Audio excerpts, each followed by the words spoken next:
Inilah kisah Kenshin dan Kaori, seorang pemuda kaya yang menyamar kerja sebagai cleaning service. Versi Kaori TV, episode 287. Kaori yang melihat Kenshin saat diperiksa oleh dokter, yang tiba-tiba datang menghampiri, membuka lengan sebelah kiri, lalu terlihatlah tangan yang diperban. Tanda terkena luka. Kaori pun bertanya ke Kenshin. Lalu Kenshin menjelaskan akan kejadiannya, yang dianggap biasa saja. Hanya luka goresan kecil. Namun tanpa sadar, kamera yang masih menyala, audionya yang jelas terdengar. Kaori itu malah mendapat informasi dari dokternya sendiri, yang bercakap-cakap dengan Kenshin dalam bahasa Inggris. Kaori mengerti maksudnya, mengerti pula artinya. Jadinya di malam itu, ia pun khawatir, merasa panik sekali saat dokter itu bicara ke Kenshin, yang menjelaskan, ini mas lukanya memang nggak seberapa, tapi yang dikhawatirkan, ada bahan kimia di mesin itu, yang masuk ke aliran darah. Kalau terjadi hal yang demikian, untuk saat ini memang belum terasa. Jadi baiknya menurut saya, besok masnya ke rumah sakit, untuk pemeriksaan lebih lanjut. Di situ ada foto yang bisa melihat bagian dalam tubuh kita, jadi entar bisa diketahui ada dan tidaknya semenjak dini, daripada nanti ada hal yang tak diinginkan. Mendengar penjelasan itu, Kenshin pun mengiyakan.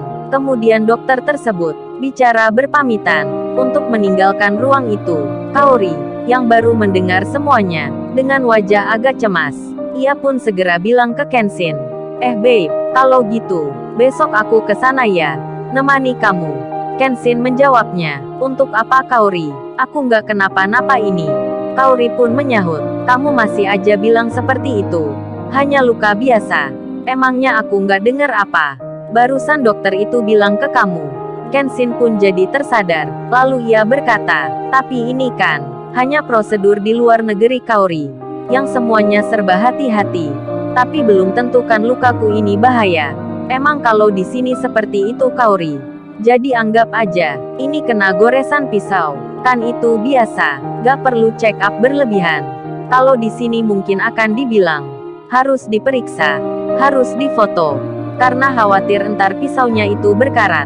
Hahaha, Kenshin tertawa. Kaori menjawab, yang gak gitu juga babe, kan tadi dokternya dah jelasin, kalau mesinnya itu ada bahan kimia. Kamu jangan mengecilkan masalah gitu. Pokoknya besok aku ke sana ya. Entar tak bilang ke ayah. Kenshin menyahut, jangan-jangan Kaori, entar malah banyak orang tahu. Beneran ini aku nggak kenapa. Kan kamu lihat sendiri ini. Kaori lantas menjawab, iya tapi besoknya kalau ada apa-apa gimana? Kan nggak bisa juga mendadak langsung ke sana. Kenshin lalu bilang, itu hanya perasaan kamu aja Kaori. Yang penting kan sekarang aku sehat. Lihat nih aku tak meneruskan makan ya. Kaori melihatnya, lalu ia jadi teringat akan sebagian roti yang belum dihabiskan olehnya. Kaori mengambilnya dengan kotak bingkisannya. Kemudian ia bilang, ini saya aku juga punya ini. Kenshin memperhatikan, itu bingkisan roti yang seperti miliknya Rena. Kemudian ia pun berkata, lo itu kamu beli di mana Kaori? Kaori menjawabnya, ini aku nggak beli, karena dapat gratis di jalan. Dikasih untuk buka puasa. Kenshin jadi tersadar, ini memang kebetulan. Sembari tersenyum, ia pun bilang, berarti itu memang untuk kamu Kaori. Dan waktu pun berjalan. Akhirnya mereka pun selesai bicara. Kaori kemudian tidur. Demikian dengan Kenshin, yang akan beristirahat. Tak lama kemudian, hari pun berganti. Kaori sudah masuk kerja di kantornya sendiri. Ia menjalani aktivitas seperti biasa. Hingga saat itu, di waktu siang hari, terdengar kabar berita, staf-staf penting di sini termasuk ayahnya, seperti sedang tergesa-gesa. Mereka semua berkumpul bersama, berada di dekat mobil-mobilnya, yang nampak bersiap akan keluar. Kaori itu melihatnya dari kaca jendela, begitu pula dengan teman-temannya, memperhatikan hal yang sama. Lalu salah satunya pun bertanya, ada apa Kaori? Kok ayahmu di sana? Nampak sibuk berkemas. Kaori menjawab, iya nih, aku juga belum tahu itu. Ada apa ya ayah? Nggak seperti biasanya. Kemudian temannya Lala bicara, coba tanya aja Kaori, barangkali ada yang penting. Kaori pun mengiyakan. Kemudian ia berjalan keluar, menghampiri ayahnya. Setelah itu Kaori bertanya, "Yah mau kemana ya? Kok nampak tergesa-gesa gini?" Ayahnya pun menjawab, "Ini Kaori ada sedikit perlu. Ada pertemuan singkat." Ayahnya tak bicara sebenarnya. Kaori pun sudah merasa seperti ada yang aneh. Mengapa semua staf yang punya jabatan di sini juga menunjukkan sikap yang agak terburu-buru? Lantas Kaori bertanya lagi, "Emangnya ada pertemuan di mana ya? Kok mendadak sekali? Siang-siang pula?" Ayahnya menjawab, "Ya adalah Kaori." Kemudian ayahnya melanjutkan bicara, "Oh iya Kaori, entar bilang ke mamamu ya. Ayah mungkin gak pulang hari ini, karena akan menginap 1 atau 2 hari. Kaori menyahut, "Kok seperti tergesa gitu ya? Apa ayah nggak pulang dulu?" Ayahnya menjawab, "Nggak Kaori, ayah hari ini nggak pulang. Entar khawatir terlambat." Lalu salah satu rekan kerja dari ayahnya Kaori, yang berada di samping itu berkata, "Ia sedang bicara di telepon dengan seseorang. Ini Pak, kita semua ditunggu di bandara. Pakai pesawat pribadinya bos. Jangan sampai datang telat ya." Kaori mendengarnya akan percakapan itu. Ia pun lalu bertanya, "Emangnya mau kemana ya? Kok naik pesawat bersama?" Ayahnya langsung saja menjawab, "Ke luar negeri Kaori. Ada pertemuan di sana." Kaori lagi-lagi masih merasa ada hal yang aneh, hingga ia pun bertanya ke teman ayahnya. Berjalanlah Kaori mendekat ke salah satu staf tersebut, yang saat itu sedang memasukkan barang di mobilnya.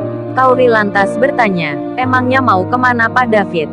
Kok buru-buru gini? Naik pesawat pula?" Yang ditanya pun menjawab, dengan apa adanya, "Oh ini Mbak Kaori, kami barusan dapat kabar dari London, jika Tuan Muda Kenshin sedang mengalami kritis di rumah sakit, akibat bahan kimia yang mengalir ke darah." Saat mendengar berita itu, Kaori pun shock jadinya. Langsung menangis dirinya. Pak David pun melihatnya, kemudian berkata, "Kok Mbak Kaori ini nangis?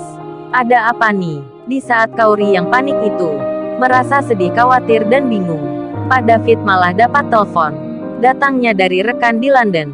Ia pun menjawabnya dengan seperti tak percaya, "Apa-apa kamu bilang, Tuan Muda emangnya kondisinya gimana?"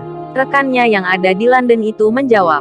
Pak David pun ikut bilang, "Apa katamu Tuan Muda? Sudah nggak sadarkan diri, kondisinya terlambat." Kaori mendengarnya, ia pun pingsan jadinya. Di saat itu, di kondisi yang demikian, ia segera terbangun dari mimpinya yang mengerikan ini. Kaori pun lalu duduk di tempat tidurnya, sambil kedua tangannya mendekap wajahnya sendiri. Lalu dilihatnya jam dinding yang sudah menunjuk di pukul 3 dini hari. Kaori pun lantas bicara sendiri, "Syukurlah kalau gitu, ini hanya mimpi." Kemudian, ia mengambil handphonenya yang ada di sebelahnya. Dilihatnya nomor Kenshin yang baru mengirim pesan yang berucap ungkapan, "Selamat tidur Kaoriku, moga kamu mimpi indah. Aku sayang kamu." Tertanda Kenshin. Saat membacanya, Kaori pun tersenyum. Sedikit lega hatinya, ia pun lalu membalasnya, "Aku juga sayang kamu." Tulisan itu disertai foto yang bergambar merah jambu. Lalu Kaori melanjutkan tidurnya lagi. Kemudian, beberapa jam pun telah lewat. Waktu pagi sudah nampak kembali. Iwan terlihat kini bersiap. Ia akan berangkat, memulai kerja di tempat yang kemarin, yang di situ ada Angelika dan juga Susanti. Tak lama kemudian, Iwan tiba di pintu gerbang. Lalu ia pun masuk dengan motor bututnya. Kehadirannya dilihat oleh Angelika dari dalam kantornya. Angelika pun tak seperti biasanya. Hari itu nampak ceria, seperti senang ketika melihat Iwan datang, karena ia mengira biasanya di situ ada temannya yang tak lain Tuan Muda. Namun ia belum melihatnya, dan hatinya pun berkata, mungkin Tuan Muda itu, dia ada di belakang, menaiki mobil sendiri. Entah apa yang terjadi. Di pagi itu, cewek-cewek di situ jadi seperti nampak lain. Banyak dari mereka yang suka berias diri, termasuk Angelika, Sasa, Winda, serta teman lainnya, termasuk pula Susanti, yang kini melihat Iwan dengan pandangan yang beda. Susanti itu bahkan kini ingin mendekat lagi ke Iwan, meskipun dirinya saat ini sudah punya cowok sendiri. Sementara di lain tempat, Kaori kini telah masuk kerja. Lalu di sela kesibukannya, ia pun teringat mimpinya, yang di waktu semalam, begitu mengagetkan, yang seperti nyata. Lantaran hal yang demikian, Kaori akhirnya memutuskan, ia akan mengajak temannya, esok nanti, untuk pergi ke London, menemui Kenshin. Lalu, bagaimana kisah selanjutnya? Subscribe channel ini, untuk episode berikutnya. Terima kasih.